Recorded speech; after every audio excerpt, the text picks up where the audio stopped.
Hi, everyone. Thank you so much for joining us today for our Workbench State of Data Infrastructure and Analytics webinar. I'm Priyanka Somrah, and I'm an analyst at Workbench, where I cover our investment and research in data infrastructure with a focus on data engineering, analytics, and dev tools. For those who are not familiar with Workbench, we are an early-stage enterprise-focused VC firm based in New York City, where we invest across the country in leading enterprise tech startups. Core to our model is our heavy focus on corporate engagement, our New York enterprise community, as well as our network of leading startup founders that we leverage to inform our investments and research. A few housekeeping notes before we get started. I'm going to have chat open throughout the webinar, so please feel free to share any questions that you may have, and I'll try to get to as many of them as possible in our Q&A session. And for some context, I know many of you have probably read our State of Data Infra and Analytics report that we published in March. And so for this webinar, I'm going to go page by page through the report and go a level deeper. It's quite a big topic, but I'm going to try to do everything in about 30 to 40 minutes, and we'll leave a few minutes for questions for folks to chime in.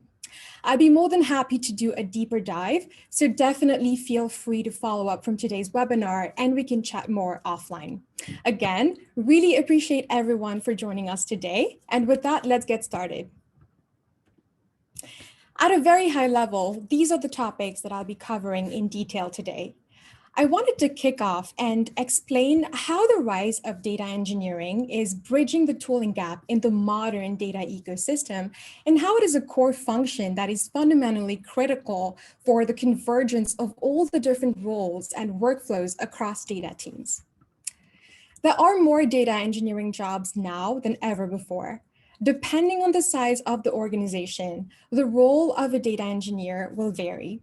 In smaller companies where there is no formal data infrastructure team, data engineers are the ones tasked with setting up and operating the infrastructure, while in larger companies, they have more of a specialized roles where they work hand in hand with the infrastructure team, trying to solve for the hard data plumbing work. What's happening now as data infrastructure is becoming more and more complex is that the role of the engineer is becoming increasingly important too. However, many engineers today are still spending most of their time working on ad hoc requests from data scientists and analysts instead of solving for these deeper infrastructure problems. The same applies to the data scientists, where many of them spend the bulk of their time looking for the right data set, cleaning and moving data, when what they really should be doing is building machine learning models and interpreting them for analysis. This is the state of the world today, where people are working on tasks that don't directly pertain to their core responsibilities. And it really makes no sense for teams to operate in such a way where they keep getting burdened by each other, especially as they're all working towards the same business initiatives. What's happened over recent years is that we've seen huge advancements in data engineering, more specifically in the warehousing layer, where newer technologies for storing, processing, analyzing data have created a way for everyone from the engineers to the scientists to the business analysts to coalesce around the modern data warehouse and really leverage those tools that enable them to work collaboratively. And this is the reality and the future that we remain excited about. Many of you on the call today are likely very familiar with the evolution of the data warehouse, which I think is probably one of the major innovations that we've seen happen recently in data infrastructure. Over the years, as more and more enterprises have moved to the cloud, we've seen the emergence of the cloud data warehouse, with Snowflake leading the charge for a completely new warehouse layer built from the ground up as a cloud service. Traditional warehouses that weren't built for the cloud-first environment retrofitted their architecture to cope with this change, but they somehow fell short when it came to performance and scalability. What Snowflake did differently was that the way it's architected in a multi-shared cluster where storage, compute, and services exist as separate layers enabled for compute and storage to be scaled up to near infinite limits. And what stands out the most to me is that Snowflake created a way to unify users, their processes, data, so that users across teams can query data easily through a simple SQL interface and really collaborate around that single data warehouse. And so owing to the advent of Snowflake and then of course, Amazon Redshift and Google BigQuery, which followed suit, organizations have started to store their data into their warehouses as that single source of truth. And this is the very idea that triggered a shift in the way that engineers today write and run their data pipelines. In the past, it used to be that data would need to be extracted from the source, transformed in a staging area before it's loaded into the warehouse. This is ETL, and it required data to be staged outside the warehouse, mainly because legacy warehouses were too constrained for these types of heavyweight data processing. But given the emergence of the cloud data warehouse and its technical benefits, engineers were quick to realize that we could just harness the power of the warehouse and do basic transformation right within it without having to stage the data anymore. So today we have tools like Fivetrans, Stitch Data, Datalog, among other tools that make it really easy to extract and load data directly into the warehouse. And recently, we've seen the emergence of dbt, which is a data modeling tool that makes it possible for non-engineers to transform data right within the warehouse using SQL as a query language. And so ongoing innovation in the modern data stack, especially dbt, that created this engineering-inspired development workflow for non-engineers, where they're empowered to apply their basic SQL skills and autonomously perform analytics work, is definitely a trend and a philosophy that we're likely to see more and more of as we step into the next phase of what makes up the modern data stack.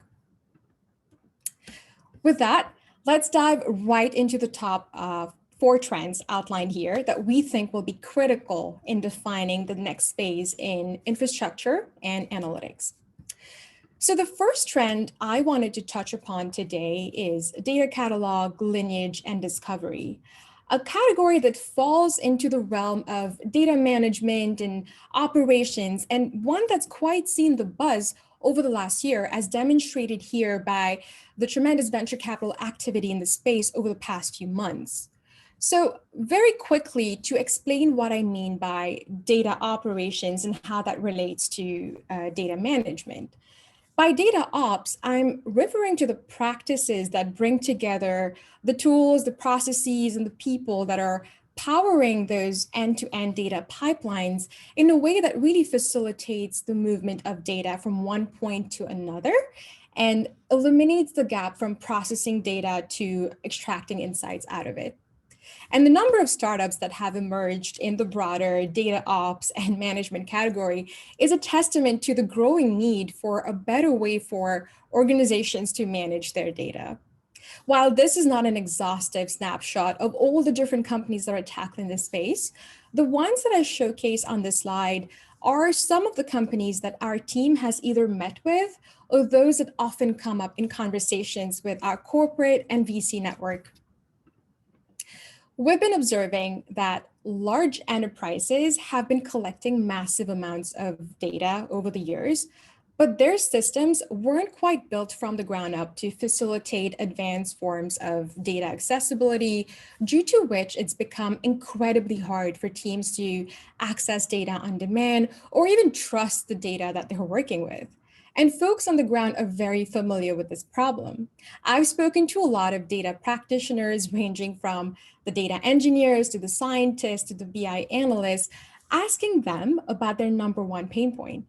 And almost everyone has said something along the lines of, our data is broken, we don't know how to fix it, we don't know who owns the data, so we don't know who to paying for help, and we don't know where the data is coming from, so we can't trust it. This to me is crazy because organizations have been investing a ton of resources building complex data analytics infrastructure, that something as trivial as accessing the right data has become a mountain of a problem. And regardless of where these folks sit on the data team, whether they are on the data producing side of things or the data consuming side of things, they are all alluding to a similar scope of problems ranging from search and discovery, data quality and reliability, data governance and access control, compliance, lineage, among other things. And so to tackle these different issues affecting the data, we think implementing a centralized data catalog framework might be a step in the right direction. The idea of a centralized data catalog, one that captures metadata or granular information describing your data, and one that really organizes all of these different assets across an org into an inventory that is accessible to everyone, given the right permissions, of course, is the way to enable orgs to effectively track their assets and really manage these things at scale. And the reason why we think that the catalog could be a truly powerful tool is because when you think about all the different types of assets that a catalog can store, these can be anything from tables that are stored in databases or dashboards that BI analysts have in their visualization tools, key product and business metrics that are being used by different teams, or even features that AI teams are storing in their systems. So really, it's a tool that can be used by anyone on the data team today. And we're observing that enterprises, while still early in their adoption of catalogs, understand the value and the diversity of these use cases that a catalog can offer. And so they're gradually working on improving their own metadata consciousness. So if there's anything you need to take away from the slide, it's that metadata is rich, very rich in information, describing the context, quality, as well as other characteristics of the data that can be helpful in addressing a wide scope of data issues. And so now I'll quickly walk you through some of the different metadata-driven catalogs and discovery solutions that exist in the market today. And know that this, by all means, is not an exhaustive list of tools that are out there. I know there are a lot more open source and closed source products that exist today. But for the sake of this report, I decided to focus on some of the recent work that came out from the big tech companies. At a high level, the tools listed here tackle more or less a similar breadth of problems, ranging from data discovery to quality monitoring, governance, and so on. And for each of these use cases, they're able to capture and store specific types of metadata to help power these use cases. And so I think we can put these tools into three different categories based on the architecture decisions that these orgs have come up with internally. You have tools like Munson and Data Portal. They're basically monolithic systems built for the single team in mind. They usually pull metadata through a bunch of crawlers, which is a relatively fast way to populate and aggregate metadata, which means teams can, start unlocking value out of it from the get-go. Then tools like Marquez would fit under the second category, where, unlike the monolithic systems, the metadata service is decoupled and offers an API that can programmatically capture and aggregate metadata, which make this tool good for programmatic use cases. And finally, tools like Data Hub and Databook would fall under the third bucket, where it appears that these tools operate under a stream-first architecture, where the metadata is ingested through an event source mechanism, which enables you to have access to the freshest metadata possible. I'm always happy to chat more about this offline if that's helpful. But my quick observation, given how these tools are architected, is that as data engineering teams become increasingly decentralized across the org, especially within larger companies, I can definitely see the value in implementing a catalog where, instead of having multiple teams or different teams working off of separate catalogs, it could be implemented in a way that enables multiple teams across the org to collaboratively contribute to that one single metadata graph that can then be used to power all of these different departmental use cases.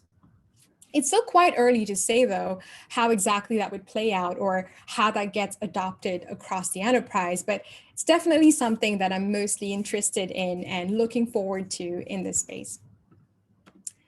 And this brings us to the last mile problem in ETL, which is honestly less of a new trend and more of a continuation of our conversation around data catalogs. So the way I think about this last mile problem in analytics is that despite ongoing work around implementing catalogs, there is this gap between data producers and data consumers where your data consumers have access to all of this data, but it's still incredibly hard for them to unlock value from it. And I think it all comes down to the fact that most organizations today still lack discipline when it comes to maintaining a good hygiene around, working with data. So these consumers who are operating downstream from the data pipelines, they have their own ways of collecting and sharing product and business metrics with their peers.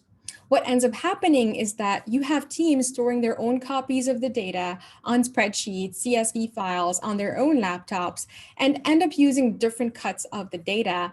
And this creates a lot of confusion and disagreements because no one knows what a particular metric means or how it's meant to be used. And this is a problem that is magnified as the pipelines get more and more complex. For example, this lack of standardization can severely impact how tribal knowledge is being shared amongst employees in an organization. The other issue to mention about metrics is that they're not always accessible to the non-technical, non-code savvy employees. And so for folks who aren't quite proficient in advanced programming languages, they have to rely on someone else, right, from the product team or data science team to help out with these one-off requests. And once queried, these metrics are not reusable across tools. So basically, if you've defined them in one tool, you can't use them elsewhere, which is really unfortunate, especially when you have teams collaborating with folks across different departments. Besides that problem around inconsistent metrics reporting, the other problem affecting data consumers is that many enterprises today still rely on traditional BI tools and data dashboards that are, for the most part, obsolete. While these dashboards are great at representing high-level views of what the data means, they usually lack underlying context around the data to truly make them actionable.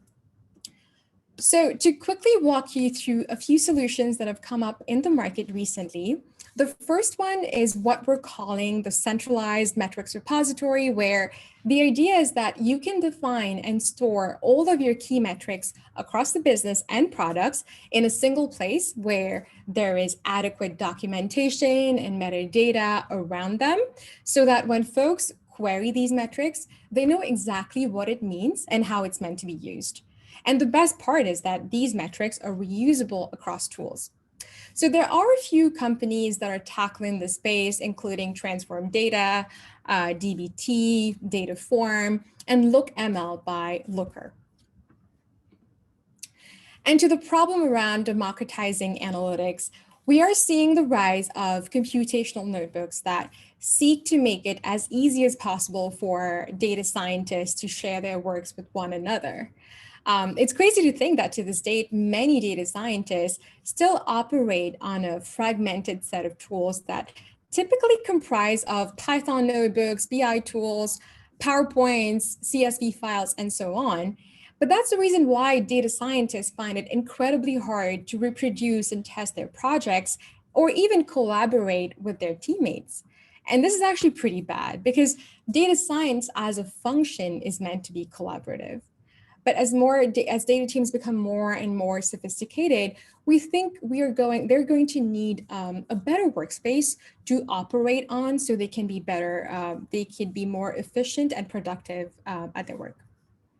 And so what we've been observing is that there is an increasing number of computational notebook companies that are emerging in the market today. And they're really built and designed with the modern data scientist and ML practitioner in mind. And the reason why this matters is that for the longest time, data scientists were treated like second class citizens, where the tools that were passed down to them were primarily cut for the software engineers, which means they were oftentimes too complex for them to operate on their own. Today, we're seeing tools like Hex, DeepNote, Notable, as well as a few others that are building tools tailored to the data science and machine learning personas.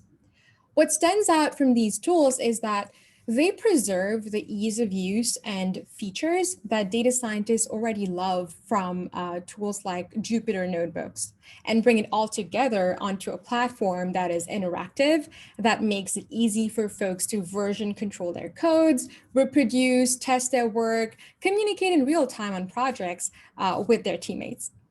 And as these tools are meant to be pretty quick and easy to set up and get up and running with, they typically handle all of the backend computing work and come with easy integrations to data sources, pre-built security features so that the data scientists can just focus on their projects and not have to worry about all of the underlying complexities.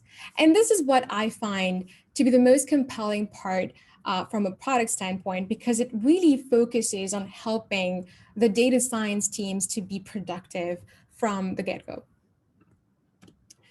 All right, so when I think about the last mile problem in analytics, an interesting category of products, especially tools that help operationalize analytics, comes to mind, and here's why. Given how much the data landscape has evolved over recent years, it's apparent that analytics is becoming more of a fundamental part of business operations. And as you've probably guessed it at this point, it's all happened as a result of modernization across the data warehousing and transformation layers.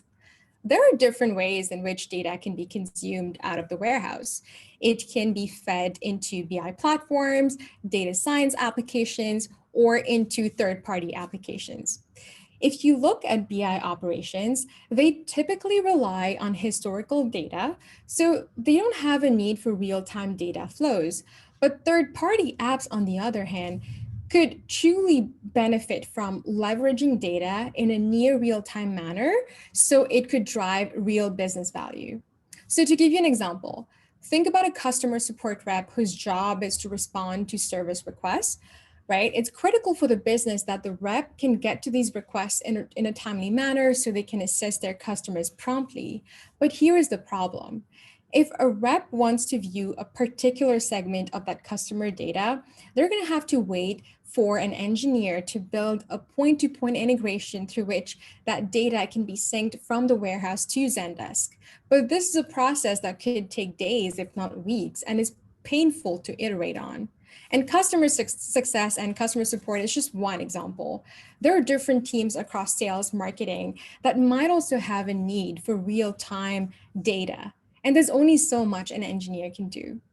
So this is a space that is starting to gain a lot of steam with companies like Census, Grouperoo, High Touch, Polytomic, as well as a few others who are emerging to help tackle the problem around how data is accessed and leveraged by go-to-market teams, so they no longer have to wait on these custom engineering work.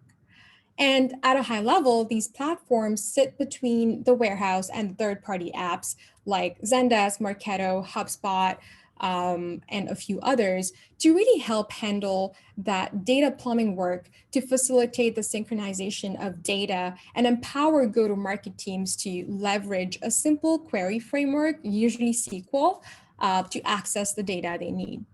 What this means for engineers is that while they still effectively govern over how data is being accessed, they no longer have to go out and build these single integration points themselves. It's a space that I continue to be excited about, largely because I think it helps consolidate the role of the modern data team, especially that of the engineers, as being the backbone for the entire business and across multiple use cases. It's really this idea of how do we facilitate better and secure data enablement for folks across the business without overburdening our engineers. And I'm definitely excited to see more of that in the future. All right, so we are almost nearing the end of this webinar, and a lot of what I covered so far revolved around the modern data stack and dealt with data that is being processed on schedule and in batches. So for this last section, I'm going to broaden the horizon and touch upon some of the ongoing innovation in stream data processing, as well as those that are happening at the intersection of batch and stream data processing. So to give you some context, as businesses today grapple with the rising demand for large-scale data processing, there always seems to be this debate around how do we process data faster? Do we do it in batches where data is collected over time, then fed into an analytic system? Or do we process it in streams where data is continuously fed into an analytic system and processed in real time? That is an interesting question, but the answer really comes down to your business use cases. If you have a use case for which you need to process large volumes of data, but don't have a strong need for getting analytics results in real time, then you'd process data in batches. An example of that would be processing payroll data at the end of the month. And in the case where you really want to be able to get real-time analytics on your data, then you would process your data in streams. An example of such a use case would be around monitoring critical events in real time, such as fraudulent behaviors, or monitoring stock trades where you can really detect anomalies right as it occurs. So we just covered at a very high level the basic distinction between batch and stream data processing and the specific use cases for which they would each be helpful. But what if we could have one platform that unifies both stream and batch data so that you can have the best of both worlds? I think as more and more organizations start to be more event driven in their philosophy, this trend around unifying batch and stream data processes powered by one central engine could be a very powerful one. And even as I look at the modern data stack today, which is built on batch-based operations, I know there is no outright use for real-time data flows, but I think what could be immensely valuable here is that unifying both paradigms could help reduce pipeline latency, even if it's just by a few seconds. And for that to happen, I think we'll need modern platforms to be built that can help support these real-time functions from the ground up. And while I do think that most enterprises are probably still in the early stages of reckoning with this event-centric awareness, I'm excited for what lies ahead, especially as I see more and more companies cropping up in this space. A few notable ones are Materialize, a SQL streaming database built on top of the open source Timely Data Flow project, and Estuary, a startup built on top of open source Project Gazette that enables its customers to have access to both batch and real-time data in a low-code way. Moving on to the next trend. So Kafka, as many of you already know, is probably one of the most prominent event streaming platforms out there that continues to gain popularity from the massive community around it. And there's generally a lot of excitement around Kafka as the concept of real-time and stream data processing becomes more mainstream. And for the most part, Kafka greatly simplified the process of working with data streams and is deemed a great tool for building reliable and high throughput real-time data pipelines. But it does appear that Kafka is not as performant as it should be, especially when it comes to use cases like high frequency trading, where there's usually a strong requirement for low and predictable latency. And so among some of the innovations that are driving change in the broader stream data processing space, Apache Pulsar, which is a project that was proven in production at Yahoo, seems to be gaining momentum. And although I do use the term shift from Kafka to Pulsar, by no means does this shift imply that Pulsar is replacing Kafka or that Kafka is becoming obsolete. And the reality is that even though Kafka and Pulsar are overlapping on some use cases, such as pub sub, message routing, and a few others. These are fundamentally different tools where Kafka is a streaming data platform, whereas Pulsar is more of a pub sub messaging system. And while there does seem to be some technical benefits to Pulsar, especially given its two-layer architecture, where the messaging brokers and storage layers can be scaled independently, I do think that it's probably too early to see exactly how this new technology will be adopted across the broader enterprises. But there are companies like Stream Native that offers Pulsar as a managed service, and Pandio as well as a few others, and think this will really help drive mindshare and adoption across the broader community. All right. So this brings me to the very last trend that I'm going to cover in this section and webinar, and this one is pretty straightforward. So basically, when we scope the batch and stream data processing market for potential white spaces, we saw that there were areas for opportunities on both the infrastructure side of things and on the user side of things. So the first two trends, namely the emergence of Pulsar and the unification of batch and stream data processing, these were more geared towards the infrastructure.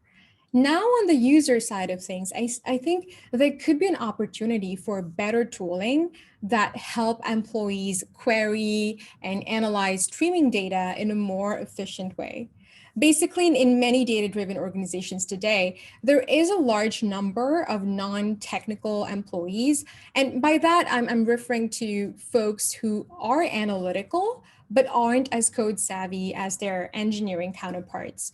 And so these folks are tasked with analyzing real-time streaming data, but they need to do so without interacting with the back-end complexities of the platform. And so to that end, we are seeing tools like AthenaX, which reminds me of KSQL, but basically AthenaX came out of Uber, and its goal is really to empower employees, both technical and non-technical ones, to leverage event stream data through a simple SQL interface so they can get data, they can get from data to insights in just a matter of a few seconds. What's interesting about this trend around querying real-time streaming data through SQL is that it reminds me of, of similar trends, of similar themes around secure data enablement, democratization of data that we've seen emerge in the batch first world. And it'll be interesting to see how these ideas come to life and unlock brand new use cases powered by streaming analytics for the modern data teams. And that really brings us to the end of the report and webinar. I will say that it's been truly an exciting year in data infrastructure and analytics, and we are excited to see how each of these different trends shape up in the future and how companies in each of these categories grow from here. But yeah, if folks have questions or feedback to share, please put them in chat and I'll try to go through them over the next few minutes.